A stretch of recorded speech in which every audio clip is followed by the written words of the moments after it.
Every single season, there are a handful of players that significantly outperform their ADP, whether it's they're on a new team or they have a new development for players that may have changed teams and now they're going to be power play one, line one. So this video, guys, I'm going to be identifying my favorite sleepers going into 2025-2026 NHL season.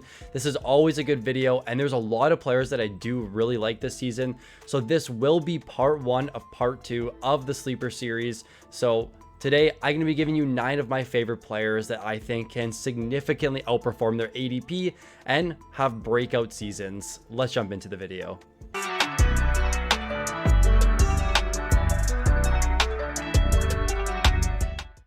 Running it back from the 24-25 season, I'm going to start this video off with a guy that I am still extremely high on going into the season, and that's Gunther of the Utah Mammoth. It's still going to be a little bit weird saying the Utah Mammoth, but one thing I just want to emphasize before I get into all of the sleepers and everything that's on screen here, the ADPs right now are out on Yahoo, but they are probably going to change as more drafts happen. So as of right now, this is what the ADPs are. I'm recording this on August 29th, so they are subject to change. But for right now, Gunther at ADP 146 seems like an incredible steal for me. So last season, I highlighted him as one of my favorite sleepers, and I'm doing the exact same thing this season. Last year, 27 goals, 60 points in 70 games. He added 204 shots and 29 points on the power play. That Utah offense was extremely strong last year, and they should only continue to get better as they progress throughout their age and throughout their careers. Now, he did skate under 17 minutes per night last year, which is a little bit of a worry for me, but the fact that he had such a good season, even though he didn't play massive minutes like we see from some of the other top end guys in the league, that just speaks to how good Gunther is on a per minute basis. And that's a perfect segue into his per minute rates. So for goals per 60 last year, he ranked 33rd in the entire league, and shots per 60, he ranked 13th in the entire league. So not only are you getting a guy with elite goal upside, and I personally think he has the upside to score 40 plus goals this season, you're also getting a guy who shoots the puck at a top 15 rate in the NHL. So looking at his projections for this season, we have him for 75 games played. There is a little bit of injury history with Gunther. 75 games played, 31 goals, 39 assists, 31 power play points, 226 shots. That should easily get him to a top 75 player this season if healthy.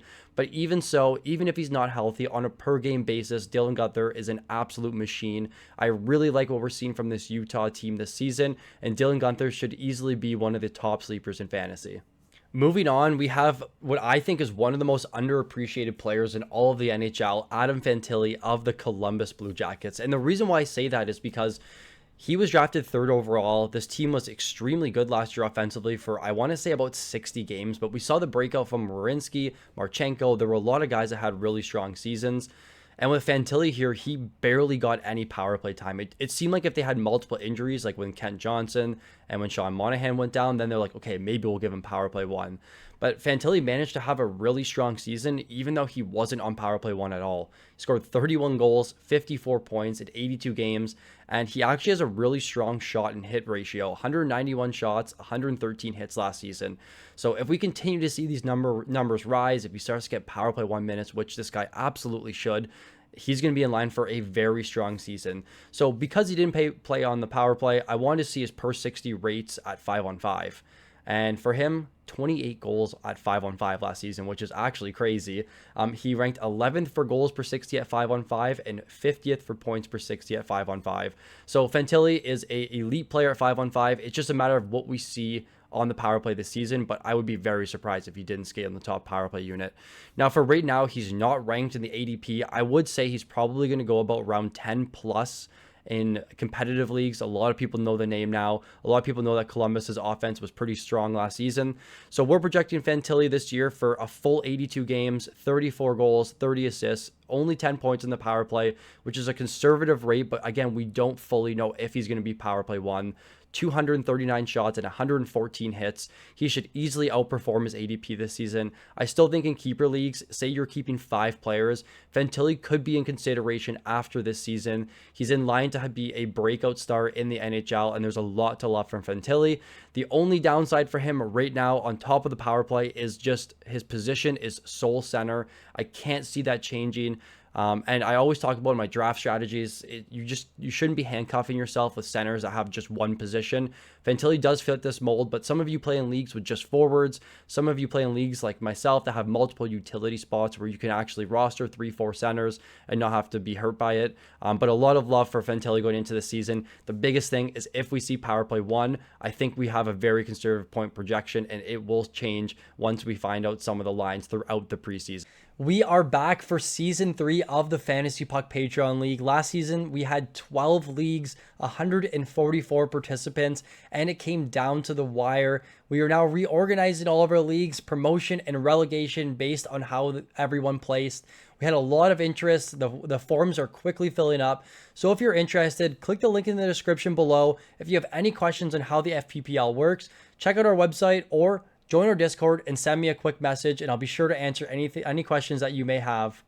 Moving on, we have Cole Perfetti of the Winnipeg Jets. So Perfetti is going to be a massive benefactor of the trade of Nikolai Ehlers. The sign of Nikolai Ehlers in Carolina, which means that there's now open room in the top 6, which Perfetti was already in, but just more minutes to go around there, and as well as the top power play unit. And that's where all the love for Perfetti comes from.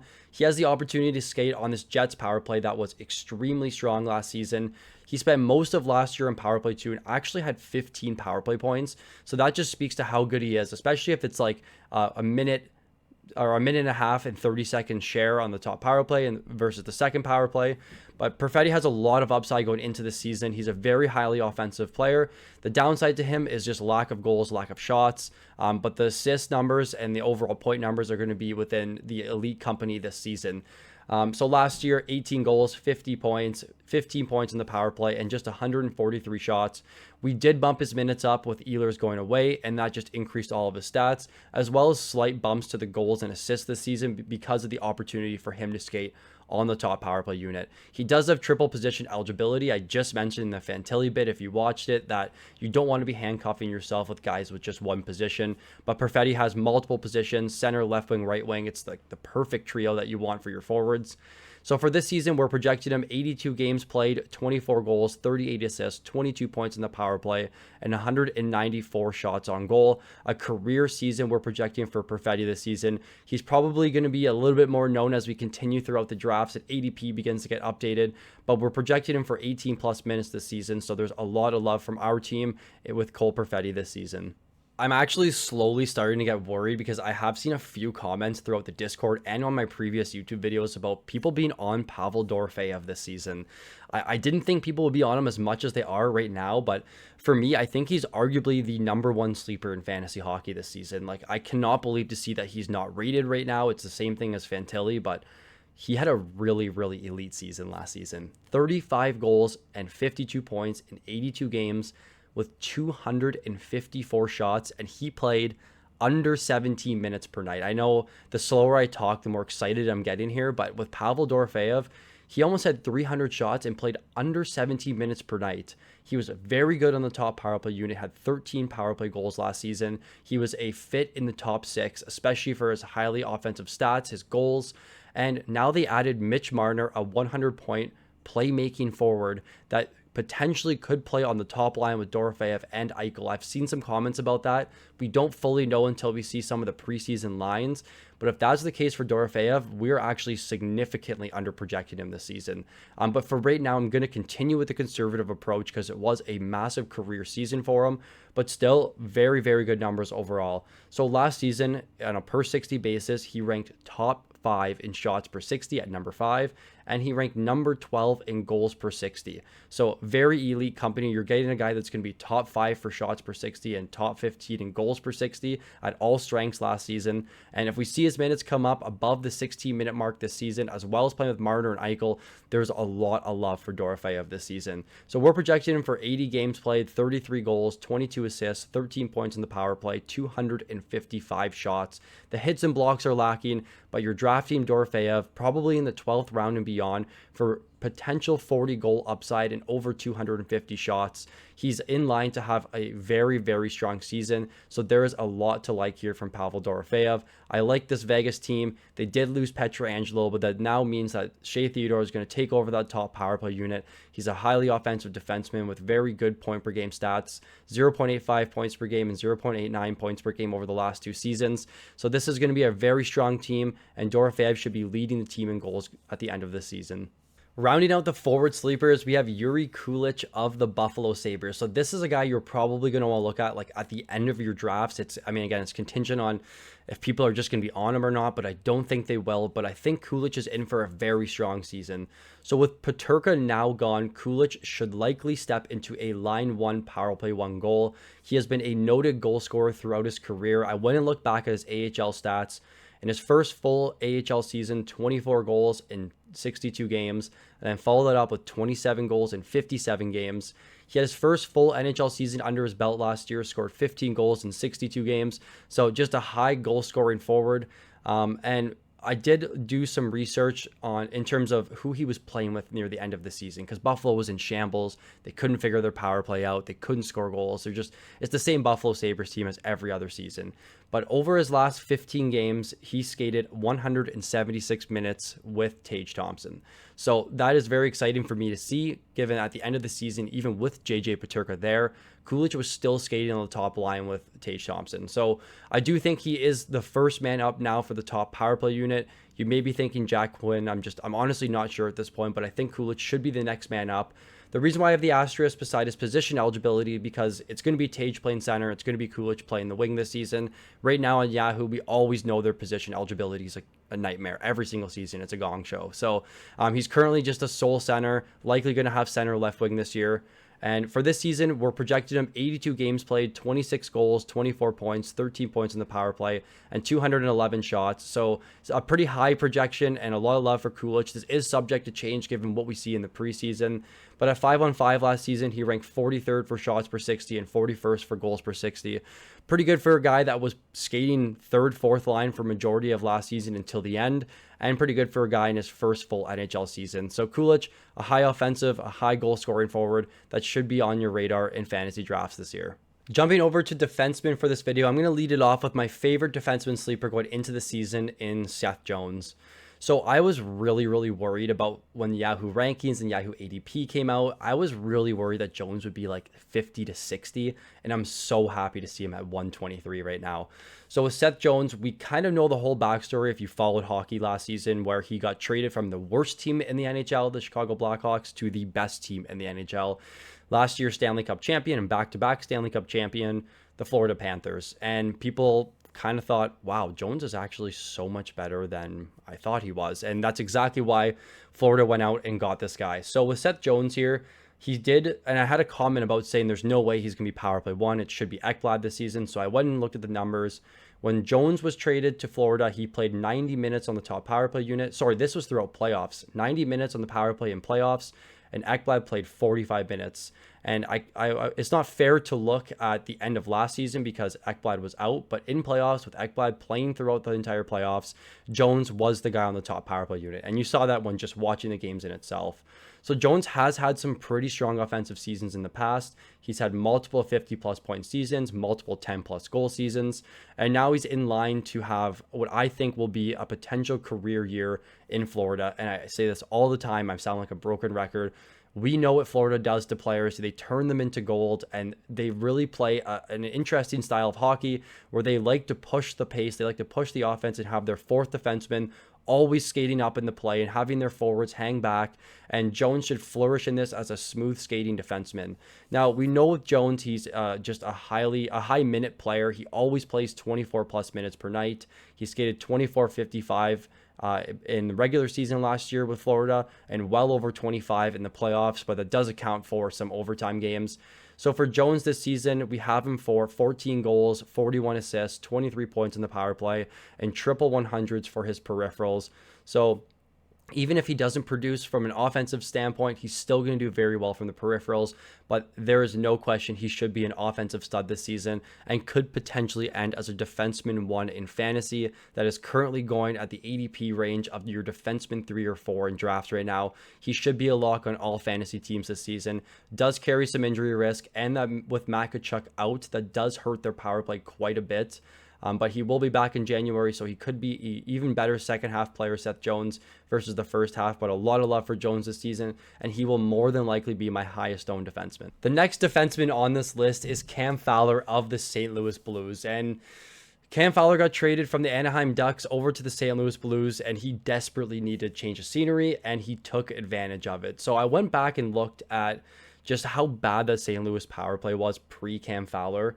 So through the first 39 games in the NHL last season, St. Louis had just 15 power play goals. That ranked 29th in the league.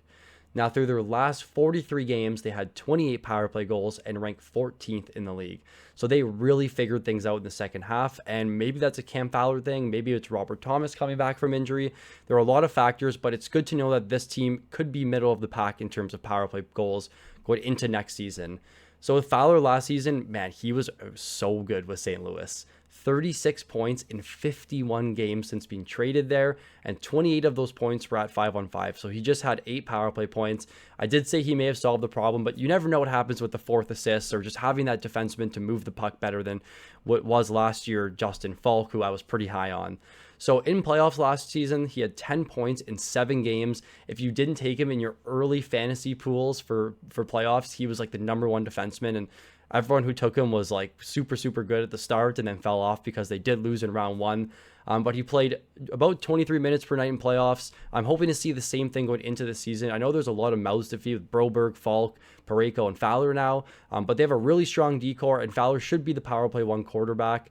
For this season, we have him projected for 77 games played, 10 goals, 44 points, 18 points in the power play, 132 shots, and 100 blocks. He does lack peripherals quite a bit, and that's my main concern with Fowler. But I think if you're taking him as your defenseman number 3 or 4 at ADP 129, it's very fair value for what you can get out of Fowler. And if he produces the way he did with St. Louis, everyone knows he was a must-add defenseman when he got traded there. But if he does produce at the rate he did in St. Louis last season, 50 points is definitely in the cards for him, as well as okay peripherals. I do like to see the 100 blocks, but the shots and hits are kind of lacking for me.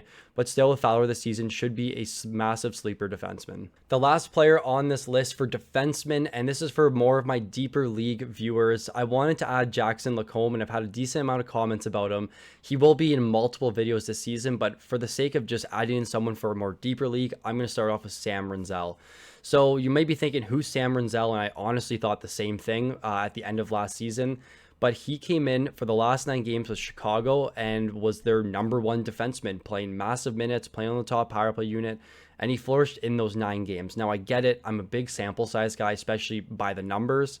But from what we saw in the short 9-game stint, it's still pretty good. So he skated 23 minutes and 22 seconds. He added 5 assists, 3 of those being on the power play. And in those 9 games, he had 22 shots and 51 shot attempts. So a highly offensive defenseman. We saw, I looked back at his numbers when he played for the University of Minnesota. He had 32 points and 10 goals in 40 games in NCAA. So the offensive upside is there, and there's really no competition on the back end. With Seth Jones gone, Rinzel should step up as a top 4 defenseman. I'm just hoping he gets this top power play. The problem is their offense is bad, their power play is bad, and their team in general just is bad. But that means there's a lot of opportunity for Rinzel to skate good minutes this season and put up pretty decent stats. So we have him projected this year for 78 games played, 38 points, 10 points on the power play, and 158 shots, while adding very close to triple 100 peripherals with 105 blocks, or 105 hits and 94 blocks. It's very difficult to project rookies going into the season. I did place a future bet on Rinzel to win Rookie of the Year, even though this class this season is extremely good. I think with Rinzel, you can take him with your last pick in the draft to be a potential big minute player, as well as skating on the top power play unit. Low risk at the last pick in the draft. A lot of people won't be on him this season, but keep an eye. Hopefully his picture gets a little bit better as the season progresses. They get a better snapshot of him. It was very blurry, but this is the best one I can find online. So a lot to like here from Rinzel. Again, Jackson Lacombe is definitely going to be an honorable mention in this video and someone that will be covered in multiple videos in the future. I personally pride myself in being someone that can pick out goalies out of the rough that could be massive sleepers, but this year, it just doesn't seem probable. There isn't a lot of goalies that I think could be true breakout goaltenders going into the season. I go back to Joseph Woll in his first season, Stuart Skinner in his first season, Darcy Kemper last year. But for this season, Karel Vejmelka seems like the goalie that's going very, very late in drafts that had a very strong season on a Utah team that I hope you agree with me on should be very, very good this season. So he took over as the starting goaltender on an exciting Utah team last season, had 55 starts, 26 wins, a .904 save percentage, and a very strong 2.58 goals against average. So Vejmelka had a really strong season. He was added across all leagues midway through the season last year. It's just a matter of if we think Utah will be better this season. And for me, I personally think they will. They had 89 points in their first year under the Utah name. They got the Mammoth now, so hopefully that will give them a little bit of a bump. And right now, Vejmelka's going goalie 24 off the board, meaning with the first couple of waves of goalies, it's likely going to be Vejmelka sitting there in round 10 plus that you can grab to be a goalie 2 to round out your fantasy drafts. A lot to like here. So we're projecting him for 57 starts, 32 wins, over 1,500 saves, 906 save percentage, a 272 goals against average, and 4 shutouts. I think Vejmelka's in for a very strong season this year. Should be Utah's #1 goalie. There's really no competition with Vitek Vanacek and Connor Ingram back there. Vejmelka seems like the clear-cut goalie 1 in Utah, and I think for me at ADP 140, he may in fact be my most owned goalie this season. That will do it for the part 1 of the sleepers video. Let me know in the comment section below some of the sleepers I missed, some of the guys that you're on to get me on, and I'll make sure to try to include them in videos if I like what I'm seeing from those players. If you enjoyed this video, make sure you leave a like, and if you're new to the channel, please subscribe. Thank you so much for watching, and I look forward to seeing you all in the next video.